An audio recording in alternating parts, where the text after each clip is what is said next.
যুক্তরাষ্ট্রের একক আধিপত্য ভাঙতে একাট্টা পুতিন কিম, স্বার্থের বন্ধুত্বে কাল লাভের পাল্লা ভারী।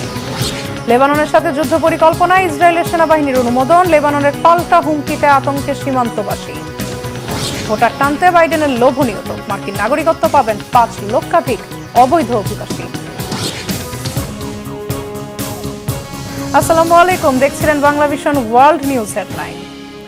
যুক্তরাষ্ট্রের আধিপত্যবাদী বলয় ভেঙে বিকল্প বহুমুখী বৈশ্বিক শাসন ব্যবস্থা গড়ে তোলার ডাক দিয়েছেন উত্তর কোরিয়া সফরে যাওয়া রাশিয়ার প্রেসিডেন্ট ভ্লাদিমির পুতিন। অন্যদিকে ইউক্রেনের রাশিয়ার আগ্রাসনের শর্তহীন সমর্থন অব্যাহত থাকবে বলে আশ্বস্ত করেছেন উত্তর কোরিয়ার সর্বোচ্চ নেতা কিম জং উন। যদিও দৃশ্যমান সৌহার্দ্যপূর্ণ এই সম্পর্কের আড়ালে স্বার্থটাই মুখ্য বলে মনে করছেন কোনো কোনো বিশ্লেষক। যদি তাই হয়, স্বার্থের এই সম্পর্কে লাভের পাল্লা ভারী কার দিকে? বিস্তারিত মেহরাব হোসেন খানের ডেস্ক রিপোর্টে। গ্রীষ্মের রাত, বেশিরভাগ নগরবাসী যখন ঘুমে, তখন বন্ধুকে উষ্ণ অভ্যর্থনা জানাতে কোনো প্রতিনিধি নয়, নিজে গেছেন উত্তর কোরিয়ার নেতা কিম জং উন। যুক্তরাষ্ট্র আর পশ্চিমা বিশ্বের শত্রু রাশিয়ার প্রেসিডেন্ট ভ্লাদিমির পুতিনের বিমান পিয়ংইয়ং এয়ারপোর্টের টারমার্কে যখন পৌঁছায়, ঘড়িতে তখন রাত 2:45। পরিবর্তিত বৈশ্বিক পরিস্থিতিতে ক্রমে গাঢ় বন্ধুত্বের এই নজির কি শক্ত কোনো বার্তা দিতে পারবে যুক্তরাষ্ট্রসহ পশ্চিমা বিশ্বকে? একের পর এক নিষেধাজ্ঞার অস্ত্র মোকাবেলায় কি কার্যকর কোনো ব্যবস্থার দেয়াল গড়তে পারবে এই বন্ধুত্ব, নাকি উত্তেজনা বেড়ে নতুন করে অস্থিরতা ছড়াবে কোরীয় উপদ্বীপে? পুতিনকে বরণে বুধবার সকালে বর্ণাঢ্য আয়োজনে ঝলমলে হয়ে ওঠে নানা বিধিনিষেধে সদা আতঙ্কিত ভীত সন্ত্রস্ত রাজধানী পিয়ংইয়ং। সামরিক কুচকাওয়াজ থেকে শুরু করে বাহারি ফুল, দুই দেশের পতাকা, বাদ্য বাজনা, বাদ ছিল না কিছুই। খোলা জিপে রাস্তার দুধারে অপেক্ষমানদের শুভেচ্ছা গ্রহণ করেন যুক্তরাষ্ট্রের আধিপত্য মোকাবেলায় বন্ধুত্বের হাত বাড়ানো দুই নেতা।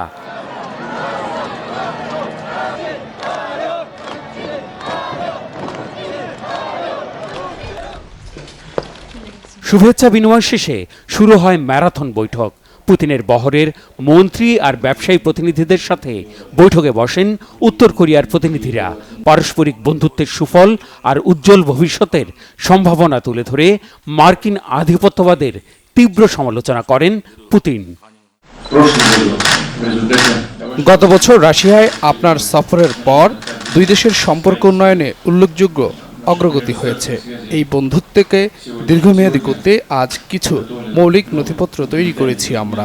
বলতে চাই, যুগ যুগ ধরে মার্কিন আধিপত্যবাদী সাম্রাজ্যবাদী নীতি আর তাদের স্যাটেলাইটের বিরুদ্ধে লড়ছে রাশিয়ান ফেডারেশন।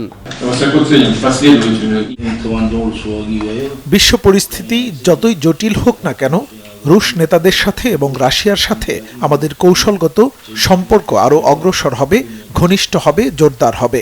রাশিয়ার যে কোনো নীতির প্রতি শর্তহীন সমর্থন অব্যাহত থাকবে। সার্বভৌমত্ব সুরক্ষিত রাখার স্বার্থে ইউক্রেনে রাশিয়ার সরকার ও সেনাদের বিশেষ অভিযানের প্রতি আমাদের পূর্ণ সমর্থন আছে। এখানেই শেষ নয়, একান্তে বৈঠক করেছেন পারমাণবিক শক্তিধর দুই দেশের নেতা, যেখানে তাদের সঙ্গ দেন কেবল দোভাষী। পুতিনের উপদেষ্টা ইউরি উশাকভ জানিয়েছেন, ওই বৈঠকে খুব স্পর্শকাতর আর গুরুত্বপূর্ণ বিষয়ে আলোচনা হয়েছে। কৌশলগত অংশীদারিত্ব চুক্তিতে সই করেছেন দুই নেতা। পুতিনের পিয়ংইয়ং সফরের পেছনে পারস্পরিক স্বার্থ জড়িত বলে মনে করছেন বিশ্লেষকরা। অবশ্য এই সম্পর্ক থেকে লাভ তুলে নেয়ার দৌড়ে উত্তর কোরিয়াই এগিয়ে বলে মনে করছেন দ্য স্টিমসন সেন্টারের সিনিয়র ফেলো জেনি টাউন। এই সম্পর্কে অল্প সময়ের ভেতরে উত্তর কোরিয়া অনেক কিছু পেয়েছে। অর্থনৈতিক সাম্রাজ্য, বাণিজ্য বৃদ্ধি, অর্থনৈতিক সম্পর্ক উন্নয়ন, রাশিয়ার সহায়তায় অস্ত্রের আধুনিকায়ন আর সামরিক উপগ্রহের মানোন্নয়নের সুযোগ উন্মোচিত হয়েছে। এখন প্রশ্ন হচ্ছে, উত্তর কোরিয়ার পারমাণবিক অস্ত্রের আধুনিকায়নে কি আসলেই সহায়তা করবে রাশিয়া? জেনির মতে, দুই দেশই আন্তর্জাতিক নিষেধাজ্ঞার বেড়াজালে থাকায় যুক্তরাষ্ট্রের আধিপত্য আর হুমকি মোকাবেলাই এখানে মুখ্য। পশ্চিমাদের বিরুদ্ধে যুদ্ধের আশঙ্কা থেকে বিশ্বের নেতৃত্বে থাকা যুক্তরাষ্ট্রের বিকল্প বহুমুখী ব্যবস্থা দাঁড় করানোর অভিযানে নেতৃত্ব দিচ্ছেন পুতিন। তাই নিষেধাজ্ঞায় থাকা দুই দেশে একে অপরকে রাজনৈতিক ও নৈতিক সমর্থন দিয়ে যাচ্ছে। নিরাপত্তা পরিষদে উত্তর কোরিয়ার বিরুদ্ধে তোলা নিষেধাজ্ঞা প্রস্তাবে নিয়মিত ভেটো দিয়ে এই প্রক্রিয়াকেও অকার্যকর করার চেষ্টা জারি রেখেছে রাশিয়া। পশ্চিমাদের চিন্তায় ফেলে উত্তর কোরিয়া সফর শেষে পুতিন ভিয়েতনামের রাজধানী হ্যানয়ে পা রাখার আগেই নিরাপত্তার চাদরে ঢেকে ফেলা হয়েছে গোটা নগরীকে। বিমানবন্দর থেকে মেট্রোপোল হোটেল পর্যন্ত ৩০ কিলোমিটার রাস্তার পুরোটা জুড়ে বিশেষ নজরদারি চেকপোস্ট বসানো সহ কড়া নিরাপত্তা ব্যবস্থা গড়ে তুলেছে পুলিশ আর গোয়েন্দা সংস্থা সহ একাধিক নিরাপত্তা বাহিনী। Mehrab Hussain Khan, Bangla vision, news desk. আগাম হুমকি দেওয়া লেবাননে যুদ্ধে জড়ানোর পরিকল্পনায় এবার সবুজ সংকেত দিয়েছে ইসরায়েলের সেনাবাহিনী। শুরু হয়েছে নতুন আরেক যুদ্ধে জড়ানোর চূড়ান্ত প্রস্তুতি। বসে নেই লেবাননও। ড্রোন দিয়ে তোলা ইসরায়েলের সামরিক স্থাপনার ভিডিও প্রকাশ করে হামলার হুমকি দিয়েছে লেবাননের প্রতিরোধ যোদ্ধারা। হিজল জোবায়ের ডেস্ক রিপোর্ট। লেবাননের সশস্ত্র প্রতিরোধ গোষ্ঠীর সাথে উত্তেজনা চরম আকার ধারণ করায় দেশটিতে আক্রমণের বিশেষ কর্মপরিকল্পনা অনুমোদন করেছে ইসরায়েলি সেনাবাহিনী। মঙ্গলবার এক বিবৃতিতে একথা জানায় ইসরায়েল ডিফেন্স ফোর্সেস IDF। বিবৃতিতে বলা হয়, কয়েক মাস ধরে সীমান্তে চলমান পাল্টাপাল্টি হামলার পরিপ্রেক্ষিতে লেবাননে সামরিক অভিযান পরিচালনা সংক্রান্ত ওই পরিকল্পনায় অনুমোদন দেয়া হয়। পরিস্থিতি যাচাই বাছাই শেষে ইসরায়েলি বাহিনীর নর্দার্ন কমান্ড ও অপারেশনস ডিরেক্টরেট এর সিদ্ধান্ত নেন। বিবৃতিতে আরও জানানো হয়, লেবাননে সামরিক অভিযান বাস্তবায়নের লক্ষ্যে সেনা জমায়েত ও তাদের সার্বিকভাবে প্রস্তুত করার বিষয়েও একমত হয়েছেন দুই জেনারেল। ইসরায়েল ও লেবাননের প্রতিরোধ গোষ্ঠীর চলমান উত্তেজনা যেন যুদ্ধ আকারে ছড়িয়ে না পড়ে তা নিয়ে আলোচনার জন্য মঙ্গলবার বৈরুত সফর করেন যুক্তরাষ্ট্রের বিশেষ দূত অ্যামোস হকস্টাইন। তার এই সফরের মাঝেই ইসরায়েলি বাহিনীর দিক থেকে হামলা পরিকল্পনায় অনুমোদনের ঘোষণা এলো। সফরকালে মার্কিন দূতকে লেবাননের প্রধানমন্ত্রী নাজিম মিকাতি বলেন, বৈরুত যুদ্ধ বা সংঘর্ষ চায় না, তবে তার আগে ইসরায়েলকে দক্ষিণ সীমান্ত সহ লেবাননের অন্যান্য অঞ্চলে আগ্রাসন বন্ধ করতে হবে। এদিকে ইসরায়েলি সেনাবাহিনী হামলা পরিকল্পনা অনুমোদন দেওয়ার কয়েক ঘণ্টা আগে গুপ্তচর ড্রোনের সাহায্যে ধারণ করা একটি ভিডিও প্রকাশ করে লেবাননের প্রতিরোধ গোষ্ঠী। এতে উত্তর ইসরায়েলে সক্রিয় আকাশ প্রতিরক্ষা ব্যবস্থা, আয়রন ডোম সহ বিভিন্ন স্পর্শকাতর সামরিক স্থাপনা, হাইফা শহরের বিমানবন্দরের অবস্থান চিহ্নিত করা হয়েছে। এর মধ্য দিয়ে এসব জায়গায় হামলা চালানোর স্পষ্ট বার্তা দিয়েছে লেবাননের সশস্ত্র যোদ্ধারা। হিজল জোবায়ের, বাংলা ভিশন। ইরানের উত্তর পূর্বাঞ্চলের কাশমার শহরে ভূমিকম্পে 4 জনের মৃত্যু হয়েছে। আহত হয়েছেন আরো অন্তত 120 জন। স্থানীয় সময় মঙ্গলবার দুপুরের দিকে এই ভূমিকম্প আঘাত হানে। রিক্টার স্কেলে ভূমিকম্পের মাত্রা ছিল 4.9। মার্কিন ভূতাত্ত্বিক জরিপ সংস্থা বলছে ভূমিকম্পের উৎস ছিল ভূপৃষ্ঠ থেকে 10 কিলোমিটার গভীরে। ভূমিকম্পের পরপর ক্ষতিগ্রস্তদের উদ্ধার অভিযানে নামে স্থানীয় প্রশাসন। ভূমিকম্পে শহরটির বেশিরভাগ জরাজীর্ণ ভবন ক্ষতিগ্রস্ত হয়েছে। হাসপাতালে চিকিৎসা চলছে অন্তত আহত 35 জনের। ইরানে গত বছর 5.9 মাত্রা ভূমিকম্পে 3 জনের মৃত্যু ও 8 শতাধিক মানুষ আহত হয়। বৈধতা পেতে যাচ্ছেন যুক্তরাষ্ট্রে বসবাসরত 5 লক্ষাধিক অবৈধ অভিবাসী। এ সম্পর্কিত এক ঘোষণা দিয়েছেন মার্কিন প্রেসিডেন্ট জো বাইডেন। ধারণা করা হচ্ছে নভেম্বরের প্রেসিডেন্ট নির্বাচনে ইতিবাচক প্রভাব বিস্তারের আশায় যুক্তরাষ্ট্রের অভিবাসী নীতিতে ছাড় দেওয়ার পথে হাঁটতে শুরু করেছেন বাইডেন। মঙ্গলবার ঢাকা ঘোষণার বার্ষিকীতে হোয়াইট হাউসে আয়োজিত অনুষ্ঠানে প্রেসিডেন্ট বাইডেন এই সুখবর দিয়েছেন। 2012 সালে deferred action for childhood arrival বা ডাকা ঘোষণায় 5,30,000 অবৈধ অভিবাসীকে নাগরিকত্ব দিয়েছিলেন তৎকালীন president Barack Obama. White house জানিয়েছে নয়া নীতিতে সুবিধা পাবেন সেই সব স্বামী স্ত্রী যারা কমপক্ষে 10 বছর ধরে যুক্তরাষ্ট্রে বসবাস করছেন। অবৈধভাবে যুক্তরাষ্ট্রে বসবাস করা 50,000 যুবককেও নাগরিকত্ব দেয়া হবে যাদের বাবা অথবা মা কোনো মার্কিন নাগরিককে বিয়ে করেছেন। নির্বাচন কেন্দ্রিক ভোটার জরিপে মার্কিন অভিবাসী নীতিকে আরো স্বচ্ছ যথাযথ করার দাবি উঠে এসেছে। এটি আমলে নিয়ে অবৈধ অভিবাসীদের বড় একটি অংশকে বৈধতা দেওয়ার এই কর্মসূচি শুরু করেছে বাইডেন প্রশাসন। পরিবর্তনের হাওয়া বইছে ফ্রান্সের রাজনৈতিক অঙ্গনে। জনপ্রিয়তার পারদ উপরে উঠছে জাতীয়তাবাদী ও অভিবাসন বিরোধী ডানপন্থী নেতা জর্ডান বার্ডেল্লার ন্যাশনাল র্যালির। বার্ডেল্লার এই জনপ্রিয়তায় আলোচনায় সরগরম ফ্রান্সের রাজনৈতিক অঙ্গন। 30 জুন থেকে শুরু 2 ধাপের নির্বাচনে তার কারণে কি কঠিন চ্যালেঞ্জে পড়তে যাচ্ছেন প্রেসিডেন্ট ইমানুয়েল ম্যাক্রো?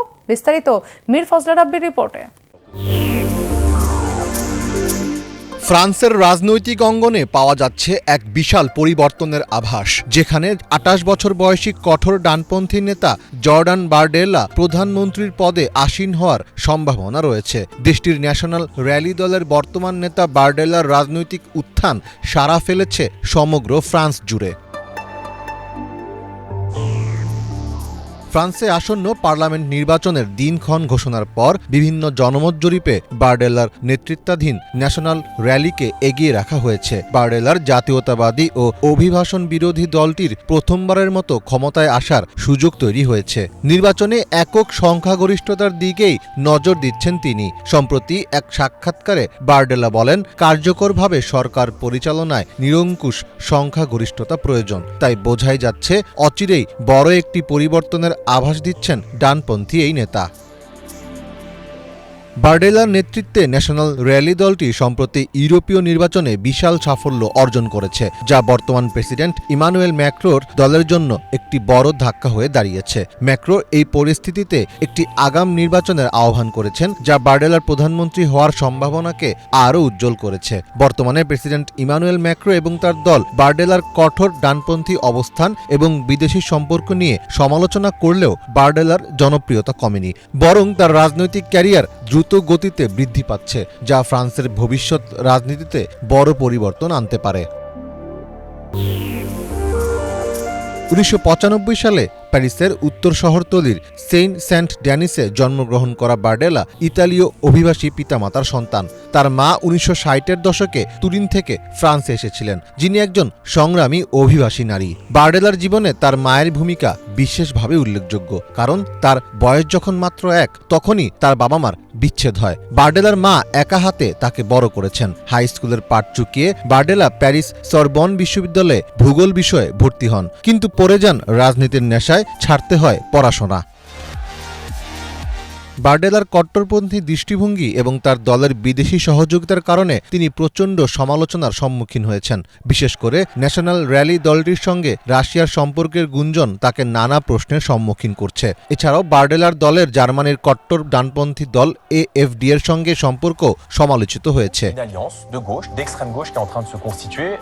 তবে সমালোচনা সত্ত্বেও বারডেলার জনপ্রিয়তা ক্রমবর্ধমান। তার দল অভ্যন্তরীণ নিরাপত্তা, অভিবাসন নিয়ন্ত্রণ এবং ইউরোপীয় ইউনিয়নের সমালোচনা নিয়ে নির্বাচনী প্রচারণা চালাচ্ছে। ফ্রান্সের অনেক ভোটার বারডেলার ভিন্নধর্মী দৃষ্টিভঙ্গি এবং নেতৃত্বের দিকে আকৃষ্ট হচ্ছেন।